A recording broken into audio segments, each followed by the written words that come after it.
Welcome to The Threat Show, powered by Fletch. A software supply chain is kind of like a car crash where you're a passenger. Someone else is driving this and you can't really do anything about it. But there are things you can do to help it. So you can't entirely stop it. You can't stop the car from crashing if you're not in the driver's seat. But you can get the early warning signs to be able to get out the car if you think something's going to happen. Hi, I'm Darian Kinlan, VP of Technology at Fletch. And with me this week is Chris Wilder, Research Director at Tag Cyber. Hey, Chris, how you doing? Hey, Darian. Man, it's always good to be back. I'm super excited to hear what Mackenzie has to say because this is really, really important stuff. Yeah, so this week we're joined by a special guest, Mackenzie Jackson. Welcome. Mackenzie has many years of experience working in the tech industry and currently works as a developer advocate for GitGuardian, a French cybersecurity startup tackling source code issues that plague countless businesses. Mackenzie's work is focused on research around application security and code security. Welcome to the show, Mackenzie.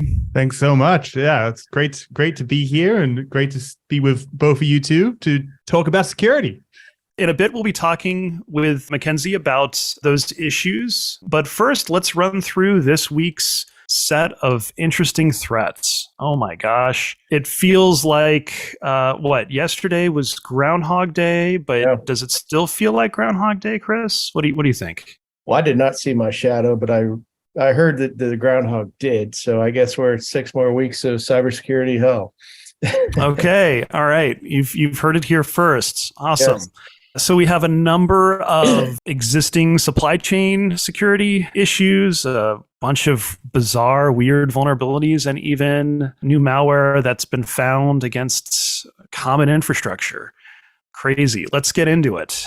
So first on our list is actually a brand new set of malicious open source libraries were found hosted on JavaScript's NPM and Python's package manager index. I think Checkpoint researchers discovered that there's, again, typo squatting where this unsuspecting developer would install these libraries from open source repositories and then inadvertently compromise their entire supply chain, right? You know, we saw a version of this last week, right, with a different set of malicious libraries, and now we're seeing it again this week. You think this is like the start of a new trend from your perspective, Chris? I do. It's so interesting thing is that a lot of the XDR guys, specifically Sentinel-1, have started getting hit with this. And our enterprise clients right now they're trying to sort through this, and they're kind of at the stage of, well, we don't actually know what it is. We don't know how to defend against it. Talking to Mackenzie, everybody's using open source now. So you can't really write code anymore without using open source. And so what we're seeing is there's so much interest in this that hackers are like, they see the activity, so they're coming to the noise. So no, I think it's very consistent from a typo perspective. I think it goes also beyond. I think there's a lot of activity on the phishing side of this as well. So I think it's just a matter of people being more diligent and paying attention. This is an easy one to get around for bad actors. This always seems to be the case, is that no matter what we do, is these types of malicious packages always seem to pop up.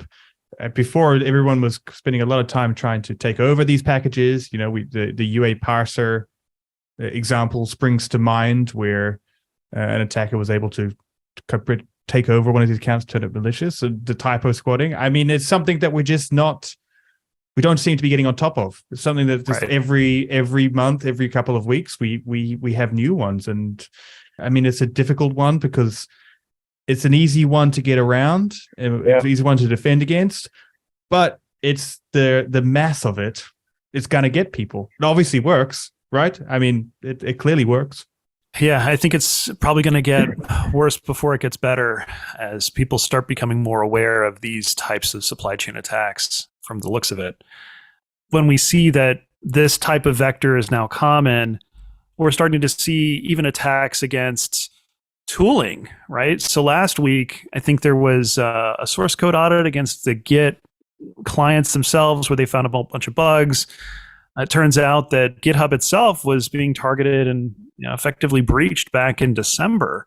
where attackers were trying to go after the tooling specifically for supply chain attacks. In this particular case, two of their most popular desktop apps, GitHub Desktop and GitHub Atom, the source code for those is not public. It was stolen by an attacker, including code signing certs. And you can imagine, why would an attacker go through that effort? Well, if they could build their own version of these two different apps, they could eventually host laced, malware infected version of these online, get other developers to inadvertently download and install them, and suddenly the supply chain is compromised that way. So the good news is for this particular issue, they've since resolved the issue. They've revoked those certs. It's more of an inconvenience for your devs because now they have to go in and update their software and install it because the old versions are not going to work anymore as a result of this. But it certainly presents a very troubling trend, which is, every single one of these vectors is going after the supply chain, right, in one form or another. Yeah, I mean, why do you rob a bank? Because that's where the money is. And so that's it. It's so true. And I think the amount of sophistication that's increasing is astonishing to watch. But again, I think I say this every time on the show. This supply chain attacks are the number one challenge large enterprise and DevOps organizations have. In terms of our business, we're probably fielding 15 to 20 end user large enterprise CISOs asking us very specifically about how do I, number one, gain more visibility into my supply chain? How do I control what my DevOps teams are doing? Because the reason why DevOps does not bring security into this in the front part is because it's all speed to market, speed, which is, going back to the last CVE, you just stupid mistakes. And where they don't want to bring the deliberation of the security guys coming into this thing. You can't do that. So there's a disconnect. And I think there's a lot of bad actors that have identified that. And they're just going after the tools and then they're going after the code, which Mackenzie knows a lot more about that than I ever will. And it's a perfect storm coming together. And it's where the money is. So source code is really this is a trend. We really saw it ramp up last year where attackers are targeting source code. So just off the top of my head, you've got Samsung, Nvidia, Microsoft, Twitch, Rockstar Games. All of these companies had their source code stolen last year. And all of them kind of had secrets and various other things. Here, if I'm reading this correctly, it sounds like GitHub had signing certs in their source code, or the attackers got them another way. Terrible idea if that's true. But this is what we're up against. Attackers are targeting source code because it's easy and they know there's secrets in there. I mean, if you're robbing a bank, are you going to try and target the vault or the money of the tills if the outcome's the same, right? There's $1,000 in the vault, there's $1,000 in the tills. Which one's easy to come to? This is what the dilemma they're facing with source code. If they can find everything they need in the source code, why try and target the stuff that's hard if we can exfiltrate secrets from the source code? So this is a really concerning trend that we're seeing. Yeah, even GitHub apparently isn't immune to having secrets in their source code. Exactly. Things have gotten more complicated, unfortunately. So moving on to some of the other threats that we found interesting this week, a whole batch of Lexmark printers were vulnerable, like remote code execution vulnerabilities within internet connected printers. Are we back in 2015, 2010? This is 2023. How is this possible, Chris? Bad network architecting is typically the number one reason for this. But when I was doing a lot of red team assessments, we would go in on the physical side as well as on the cybersecurity side and red team a lot of big companies and organizations. And as the nerd in the group, first place I would go is straight to the printers because I always knew that I could get the ports were typically unsecure, and so you could almost get root access in almost every building into these systems.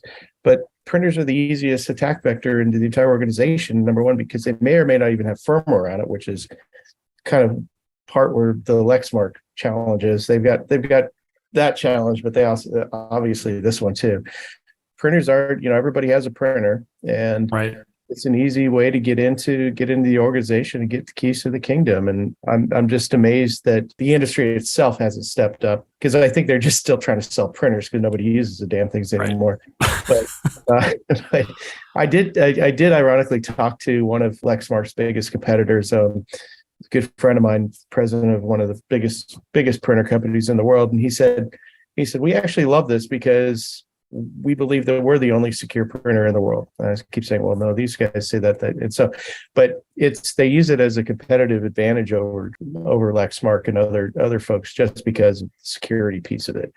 Right. So I don't know when this industry is ever going to wake up and start, realizing that cybersecurity is a true issue, but certainly the bad actors, and they know it, and it's just time for these guys to wake up and start acting with some dedication and interest in the cyber side. Right. And who updates printers these days, right? It's like, if it's an internet connected device, you would expect some sort of auto update capability, right? If you can't do that, you really can't expect users to be going around and updating this stuff. It's not possible. Usually the printer admin is going to be your receptionist, Yeah. With IoT, it's opening up a whole nother can of worms with all these devices that are connected to the internet that are essentially, are a gateway into your network that just don't have security measures. There's a story, maybe you'll need to remove this in post, but one of the funniest stories I ever heard was from a friend of mine who had to investigate how the Navy of a certain countries had their internal networks all accessed. And long story short, there was some internet-connected, let's say, adult devices that the Navy were using. That was the initial access point of the attackers, right? So they were able to enter the network via these internet-connected adult devices that That's hilarious. That the folks at the Navy were obviously using. Yeah, if it's internet connected, it can be exploited. Yeah, definitely. I went to Amazon and typed in internet connected adult devices. It didn't give me any results. I'm sure you can use your imagination, Chris. Yeah. I'll send you some links for some secure ones. Yeah. Maybe it could be a selling point. The world's most secure. There you go. There you go. Yeah, exactly. So moving on, we actually had some major vulnerability patched by Microsoft back in August. But at the time that they patched this Windows-based vulnerability, they didn't talk about anything about it. In fact, it was left as not even mentioned within the release notes. Now, months later, researchers uncovered the extent of what the vulnerability was. And it turns out there was a fundamental problem with how Windows systems were talking to the secure web, which NSA reported and discovered and ultimately shared the details with Microsoft. It's pretty bad. With this vulnerability, any Windows device on the internet could potentially be man-in-the-middled, or an attacker could present itself as the trusted web service or web app. And unbeknownst to the user, they could, think that they're connecting with this particular service in a trusted way, but in fact, the attacker can man-in-the-middle all the traffic and potentially gather and decrypt that information. This was a pretty severe vulnerability. Hopefully, if you have Windows devices, they've been fixed by now, given that it's now months later. But in case you haven't, there is a silver lining here. The CryptoAPI, as bad as it is, and it's used by every Windows app out there, even non-Microsoft specific apps. For example, they found this vulnerability within Google Chrome running on top of Microsoft Windows because, again, it's using the CryptoAPIs. But if you don't have the patch enabled, if your app doesn't use what's called end certificate caching, which is like a performance feature, then it won't necessarily be susceptible to man-in-the-middle. However, if your app does use this performance feature, then yes, it is impacted by it. Rather than trying to figure this out on an app-by-app basis, just go and apply the patch. But this is kind of a serious, eye-opening thing. We were not expecting a fundamental breach within the trust of web infrastructure at this level. I'm curious your thoughts here, Chris. Yeah, every time I look at these things, I get more astonished how more sophisticated these attacks are and these vulnerabilities get. And you said there is a patch for this, right? Yes, there is a patch. It's been around since about August timeframe. Yeah. I mean, our advice to enterprise, we're advocating now where people have patch policies. They have to have it.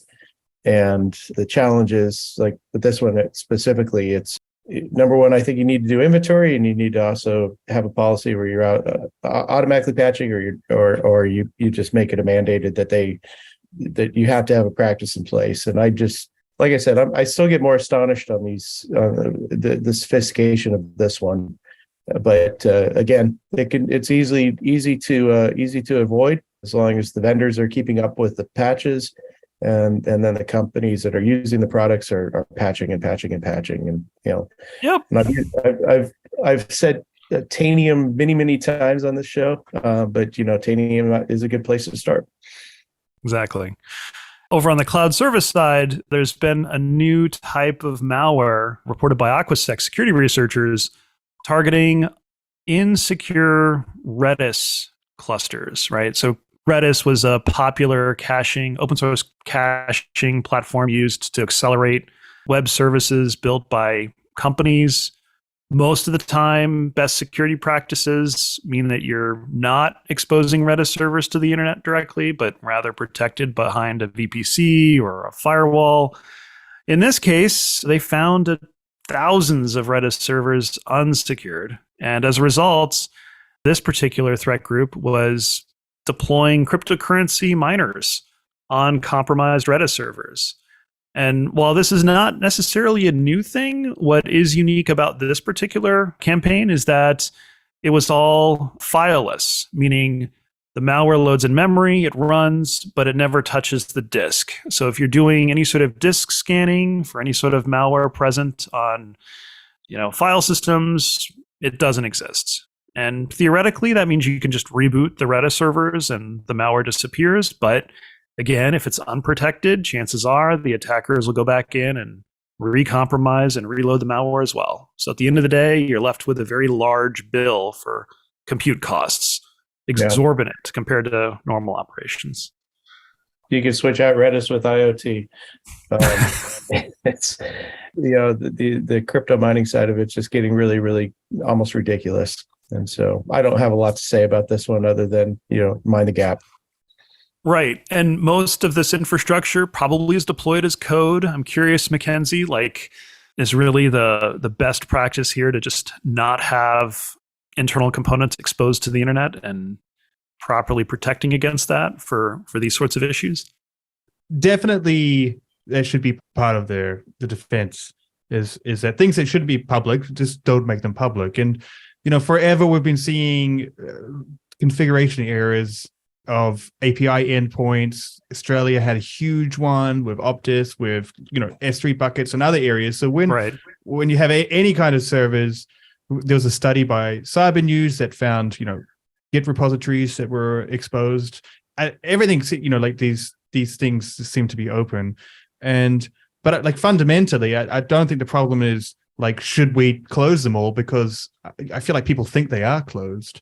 I think it's more the fact that do we actually even know what our infrastructure looks like? Do we know the extent of it? Can we map it correctly? Do we know what's out there? And in this case, it seems like it's just we just don't know the extent of what our exposure is in organizations, and that's just kind of the state of the world, it seems. Exactly. So that kind of wraps up our threats for the week. If you want to dive deeper into this week's trending threats, be sure to check out the interactive Fletch newsletter and Trending Threats app to see all the stories we talked about and more.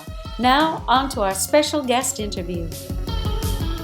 Let's have a further conversation with Mackenzie as well. So in terms of, supply chain security, it seems to be a recurring theme. It's all over the place. It doesn't seem to be going away.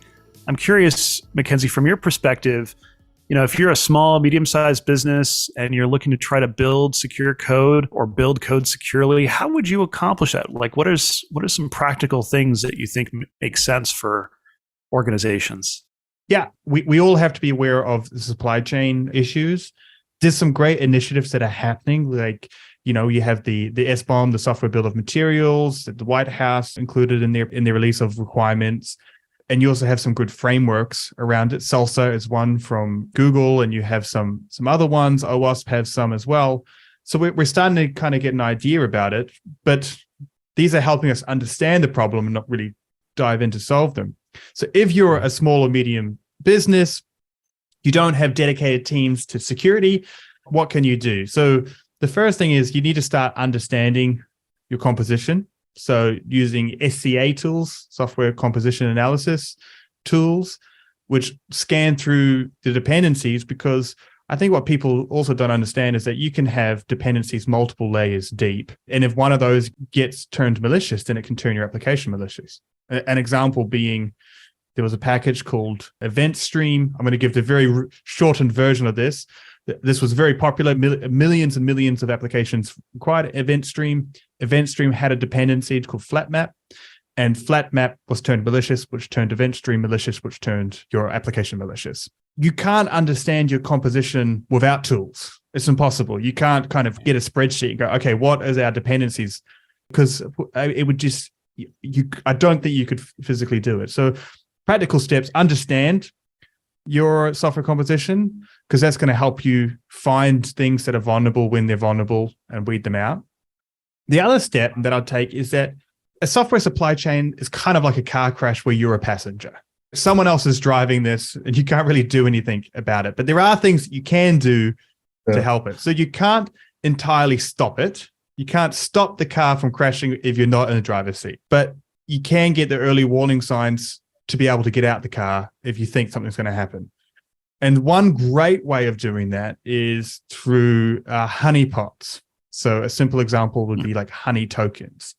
So what's an attacker going to try and do in a supply chain attack? They're going to try and use something that they've turned malicious to get into your infrastructure. Right. If you sprinkle in your infrastructure something that's really juicy for an attacker, for instance, an AWS key, make it look legit, but what this key actually does is just alert you that someone's used it. So there's lots of ways to create these. There's an open source tool called GG Canary, where you can create 5,000 of these for free using your own infrastructure. Things like that. And there's also other types of honeypots that will let you know when someone accesses a network, even ones that will let you know when someone opens up a Word document or, different things. Right. And so what this is like, you can't 100% guarantee that you're not going to be a victim in a supply chain. No one can, right? But what you can do is make sure that you're alerted when anytime anyone's in your system and put up these defenses. That would be kind of practical advice that I'd say that you can do that doesn't cost money, that doesn't cost huge investments in large teams. Anyone that understands technology can implement these solutions. Makes sense. I mean, setting up modern day tripwire across your source code repos makes a lot of sense for a variety of reasons. And yeah, it's something that is probably pretty cheap and easy to monitor from that standpoint. I'm curious why organizations haven't really, is it just because it's such a new technology that most people just aren't even aware of this? Is that why it's not really popular yet from your perspective? I struggle with this as well. There's a lot of things, I think almost because it's easy, it kind of gets overlooked. So you have these really crazy expensive tools that do amazing. And I work for a vendor that sells, complicated, sophisticated tooling.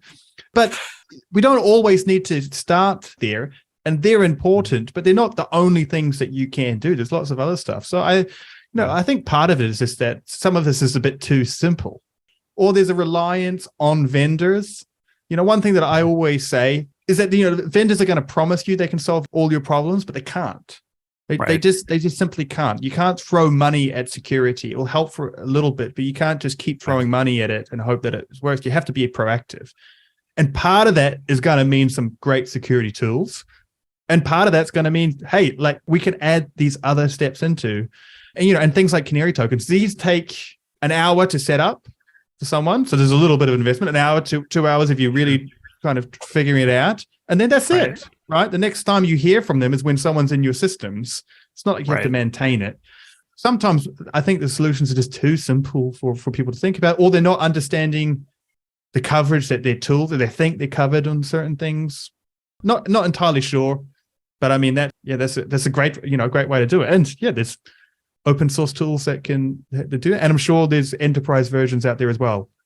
Sure. Well, what's interesting about this is you can actually use these mechanisms to justify investing more in security defenses around this as well, because now you have practical evidence of, they're actually in. They triggered these particular canary tokens. We know that we need better defenses, better monitoring around this, right? Absolutely. 100% agree with that. And talking to the sales team for the company that I work for, GitGuardian, I was discussing with them presentation, and I was doing a workshop on how to use basically an open source version of what we do. And then I kind of was like, doesn't it bother you that I'm kind of doing this? They're like, no, because the best customers that we have are the ones that are coming to us after they've used the open source software because they've already validated the problem. Yep. And there's a gap that we can fill that software can't do it. So 100% agree with that. And if you're small or you don't have budget, it's going to give you some protection. 100% use the tools that we have. Exactly. So where do you see the biggest vulnerabilities coming in? I know we talk a lot about attackers coming into the organization, but in terms of developers and pushing out and putting secrets into the wild on the repositories, where do you see a lot of the number one vulnerabilities happening? Is it in cloud infrastructure? Is it in the tools, or is it, we talked about Slack a couple times last week. I mean, what are some of the things that you're seeing there? It's really interesting to know what are like the number one threats that the organizations are facing. And I think one of the biggest areas is definitely leaked secrets, leaked credentials. Why? Because every single attack uses these almost at some point. There's a bit of a broader statement than I should have made. Most attacks kind of use credentials at some point. Maybe they're not the initial access point. Maybe they're found on a server after they've gained unlawful entry and they've used them to elevate their privileges. Hey, maybe they've found them. So these things. And when you're talking about kind of, if we break that down further, what are the most scary secrets, that are leaked? There's a couple. So GitGuardian, we scan open source GitHub repository. So if you have a public Git repository on GitHub, we've scanned every commit that you've made to try and find sensitive information. So it's about 1 billion commits a year we scan. So in 2021, we found 6 million of these credentials in public repositories. So just sitting there in public. So there's huge amounts of the sensitive information that attackers can use. So it's not like they even have to try very hard. And I said here that we've scanned every single one of your commits that you've made on public GitHub. A couple of people may have a reflex on that and go, oh, that feels like an invasion of my code. Well, hey, I can tell you 100%, we're not the only ones that are doing it, because the bad guys are doing it too. So GitHub has an API that anyone can monitor. Lots and lots of people do. We monitor it to try and find stuff and alert you if it's there. Attackers monitor it to exploit it. So one of the things is, okay, what keys, 15% of the keys that we found, that 6 million, 15% of them were cloud provider keys. Yep. This is terrifying. Why? Because if you leak a signing certificate, right, what happened with GitHub, as an attacker, I can find it, but I have to figure out how to use it. It's going to take me a couple of days if I'm really good. Sure. And then I have to build up an exploit. It's going to take me further time.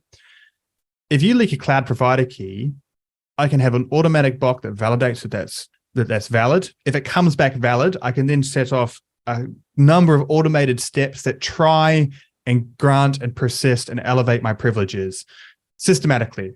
So then I'm going to try and find out, what do I have access to? Can I create accounts? Oh, if I can create accounts, then we're going to create an account for me so that you don't know about it, so that you're not seeing this weird use of an account. Like all these things that you can do. All of this can be automated. So then you plug it into the scale of GitHub, and we're finding millions of these cloud provider keys that are valid, right? Because we validate them just like the attackers do. And then you can elevate. So not all keys are created equal, and there's things like the cloud provider keys which can be exploited so quickly, all automated, that's really scary, and lots of other things too, and even keys that you don't even think are really that scary. So one of the keys that we find huge amounts of is Slack webhook tokens. And everyone kind of goes, well, what's the point of the Slack webhook token? Well, we find so many of these because it seems to be something that people like to work on in their private time. So it's personal repositories, but it's probably connected to their work account. So they've created a Slack bot that notifies them when they've got an important email or whatever it does. It does. Now, as an attacker, I have access into your organization to post a message. So now the phishing campaign that I'm sending isn't coming from the Nigerian prince. It's coming from inside your organization. So you're going to trust it a whole lot more. So, I mean, definitely the number one kind of threat, I think, is these credentials and the way that they're leaking everywhere. Because if you didn't have any credentials, it would be able to stop so many of these attacks, even if something else was turned malicious. And then if we go deeper into that, what type of secrets are most scary? Well, anything that I can automatically kind of check that and run through these steps, my time to exploitation has literally gone from days, weeks into minutes and hours, right? It's hack ops. It's going down the latest trend. We're building up all these DevSecOps and DevOps trends and Agile. Well, the hackers are doing it too. And it's funny, there's no layoffs in the hacking community. There's job security there. So that's interesting. So from your perspective, from a DevOps somebody running DevOps, I mean, what are the things I need to do? Obviously, we talked about inventory. We talked about managing your external attack surface, those types of things. But if I'm an enterprise CISO, what advice do you have for me to kind of align my security team with the DevOps team, especially since we're relying, and I will go on the ledge saying we are relying on open source, and we're relying on the open source repositories too. Because one of my developers once told me, he said, I can't write a piece of code that probably didn't infringe on somebody else's code. So what kind of advice would you give CISOs? Well, I think the advice changes depending on where you are in your journey. If you're a CISO and you've come into an organization, it's your first day, and you're gung-ho, then you've got an uphill battle because you're going to have to change a lot of culture and really disrupt the workflow a little bit. So my advice to someone starting out in this journey is let's start with one thing that's going to give us good results quickly, that isn't going to disrupt a whole bunch. So I would take credential scanning. Let's start with finding secrets in our infrastructure and in our source code. They're going to be there. The most mature organizations in the world have secrets in their source code. Well, I mentioned earlier in the podcast that Samsung had their source code, involuntary open source, let's say, stolen and then published. We scanned it and we found 6,000 secrets in that. This is Samsung. This is a great company. They had 6,000 secrets, including 194 AWS tokens in their source code. And that's not to shame Samsung. They're actually pretty good. So let's start there. Because if we can get rid of those credentials, then we're getting rid of an easy target for attackers, because they're going to target developers. They're going to target people with access to your repositories, your infrastructure. So if we can clean up those areas first, that's something we can do that doesn't disrupt too much. You get a very high level of true positives versus false positives when comparing to something, right? Especially and when we can validate credentials and things. So start there, then start maybe creating some honey tokens so that you know who's in your infrastructure if someone's there. Then I'd expand out into understanding your software composition. So building in some SCA tools. So that relates back to some of the vulnerabilities that we talked about earlier. Understanding when a package has been turned malicious, understanding what your true attack surface is. And all of these tools that I've mentioned, they have commercial versions, but all of them can be free and open source if you're just starting out, right? If you're in a big team, it's not going to probably work. But if you're starting out, then that's going to be great. And then the last step is infrastructure as a code scanning. IAC, we talked about misconfigurations of lots of things, the Redis servers, API endpoints, Git repositories that are public that shouldn't be. If we start scanning our infrastructure if we're doing infrastructure as code and we start scanning that to make sure that the infrastructure we're building is secure, then that's another step. I'll stop there. I mean, we could keep going forever. Yeah, but that's 4 things that you can really do immediately that will get some results over time. Don't do them all on the first day because you'll get alarm fatigue in an hour. But that's a start, right? That's where we can start. Perfect. Well, thank you so much, Mackenzie, for kind of tying it all together. It's very refreshing how we're able to connect the dots here and see how all these issues are really kind of interrelated and ultimately force us to think about this with a bigger picture in mind. Wonderful. Well, I think that's all the time we have for today's Threat Show. Thank you so much, Mackenzie, for your time. Thank you, Chris. And look out for next week when we cover the next round of threats. Great to see you Thanks, all. guys. It was lots of fun. See ya. Thank you for tuning into The Threat Show. If you enjoyed the show, subscribe to us on YouTube, give us a 5-star review on Apple Podcasts, and interact with us on Twitter @TheThreatShow. Also, be sure to subscribe to Fletch's interactive newsletter and Trending Threats app to go deeper into the stories we discuss. Be sure to stay tuned to stay ahead of threats.